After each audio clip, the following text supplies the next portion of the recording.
Hello and welcome to my presentation.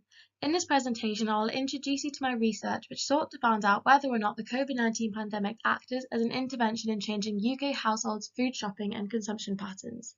The research also aimed to find out what impacts these had on food and packaging waste, as well as other sustainable outcomes. When the COVID-19 pandemic hit the UK in March of 2020, the UK was thrown into a national lockdown where people could not leave their homes unless it was essential, and restaurants and cafes closed down.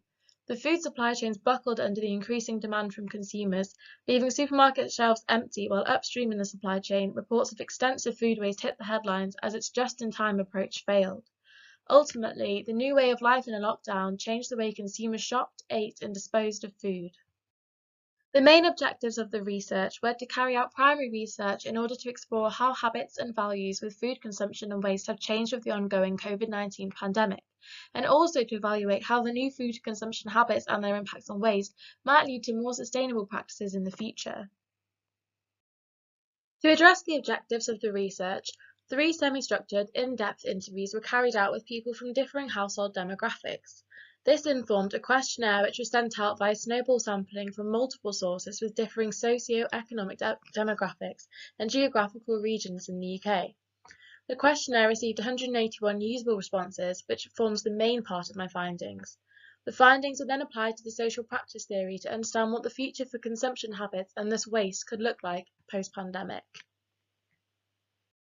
In the social practice theory, practices refer to daily and routinized habits such as showering, cooking, and shopping. These practices are underpinned by 3 elements, as shown in the Shove et al. Model on this slide. These are materials, meanings, and competences, and to change a practice, one or more of the links between materials, meanings, and competences needs to be destabilized or broken. The findings from the research showed that most people still shop in-store as their main method of shopping.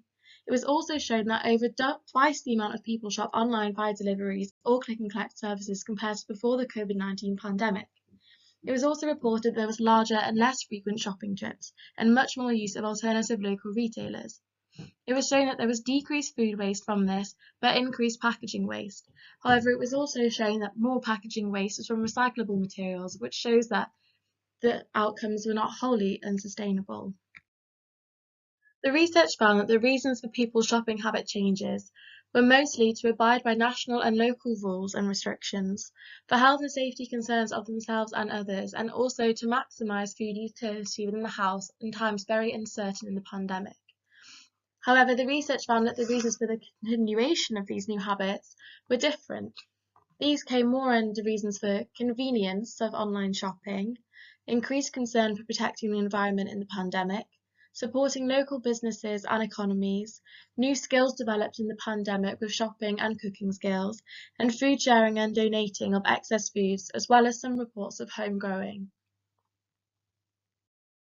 The application of the findings to the social practice theory was very useful in understanding the reasons for changes in consumption habits and for imagining future scenarios post-pandemic.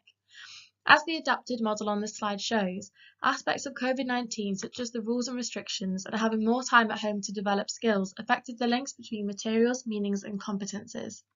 As such, the practices changed. As all aspects of the Shove et al. Model were affected by the pandemic, the changes are proposed to be more permanent. Indeed, when asked if respondents thought they would revert back to their pre-pandemic shopping habits, most answered that they thought they would carry on as they are doing now, or that they would use a mixture of new and old habits. In conclusion, it was found that COVID-19 did act as an intervention into how people shopped, ate and disposed of food. It was predicted that the habits of consumers will revert back to their pre-pandemic states, but not wholly. The reported sustained use of smaller local and independent businesses in the pandemic aids with the Sustainable Development Goal 12, where consumers are supporting local economies more since the pandemic, and these businesses may have otherwise severely been impacted. The new developed and cooking shopping planning skills also led to more responsible consumption practices from UK households. The reporting of donating excess foods to food banks helps in the Sustainable Development Goal 2 for zero hunger and needs to be pushed further from the pandemic to ensure that no food with long shelf life is wasted when it could be redistributed to those more in need. Finally, I want to thank you for listening to my presentation, and I hope you enjoyed it as much as I did researching this very interesting topic.